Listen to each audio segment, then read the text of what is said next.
अस्सलाम वालेकुम dear students, कैसे हैं आप सब लोग। चूँकि आपके एग्ज़ाम्स करीब आने वाले हैं इसलिए हमने एक सीरीज़ शुरू की है जिसमें हम हर चैप्टर के जो मोस्ट रिपीटेड क्वेश्चंस हैं, ऐसे क्वेश्चंस जो बोर्ड में बहुत ज़्यादा दफ़ा रिपीट हुए हुए हैं, उन क्वेश्चंस को हम डिस्कस करेंगे।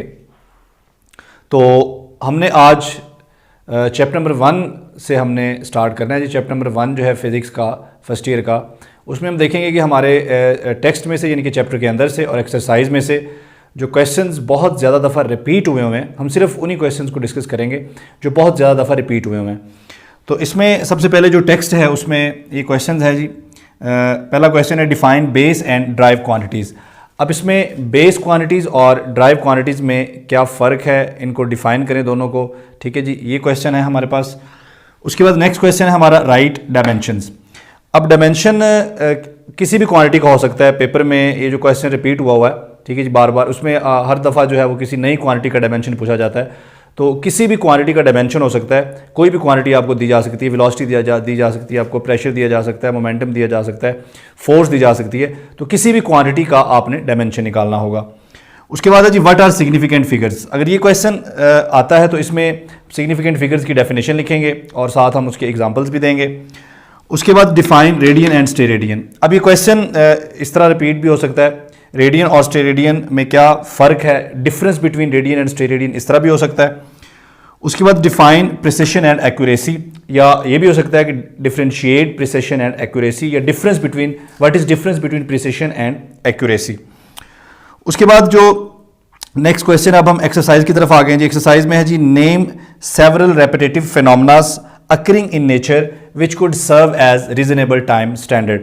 तो नेचर में जो हमारे फिनोमेनास हो रहे हैं, ठीक है जी, उनमें से किस फिनोमेनास को आप एक स्टैंडर्ड टाइम स्टैंडर्ड के तौर पर यूज़ कर सकते हैं, उसकी मदद से आप टाइम को मेजर कर सकते हैं। उसके बाद हमारे पास है जी give the drawbacks to use the period of a pendulum as a time standard. यानी कि अगर हम एक सिंपल पेंडुलम को टाइम स्टैंडर्ड के तौर पर, यानी कि टाइम मेजरिंग डिवाइस के तौर पर यूज़ करते हैं, तो उसके क्या क्या ड्रॉबैक्स हैं। उसके बाद जो नेक्स्ट क्वेश्चन है वो है जी the period of simple pendulum is measured by a stop watch, what types of errors are possible. आपने सिंपल पेंडुलम का जो टाइम पीरियड है वो स्टॉप वॉच से मेजर किया है, तो उसमें क्या क्या एरर्स जो हैं वो हो सकते हैं। इसमें अब जितने एरर्स आपके जहन में हो या जितने आपने याद किए हों एरर्स, ठीक है जी, तो वो एरर्स आप यहाँ पे लिख सकते हैं। तो कम से कम 2-3 एरर्स तो आप ज़रूर लिखें ताकि आपके जो है वो उसके 2 नंबर पूरे आपको शॉर्ट क्वेश्चन के मिल सके। Many seconds are there in 1 year. ठीक है जी, एक साल में कितने सेकेंड्स होते हैं। और उसके बाद how many nano seconds in 1 year, एक साल में कितने नैनो सेकेंड्स होते हैं। उसके बाद नेक्स्ट क्वेश्चन हमारा है जी show that is equal to MC square is dimensionally correct. यानी कि आपने डायमेंशनल एनालिसिस के जरिए बताना है कि ये इक्वेशन जो है ये करेक्ट है।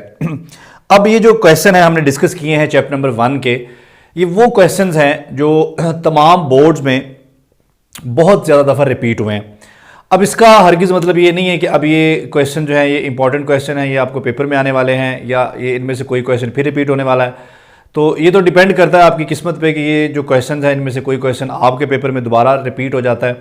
ठीक है जी, तो ये जो हमने डिस्कशन की है ये कोई गेस्ट पेपर नहीं है, बल्कि हमने वो क्वेश्चन डिस्कस किए हैं जो बहुत ज़्यादा रिपीट हुए हैं चैप्टर नंबर 1 से पिछले बोर्ड्स के पेपर्स में। Thank you.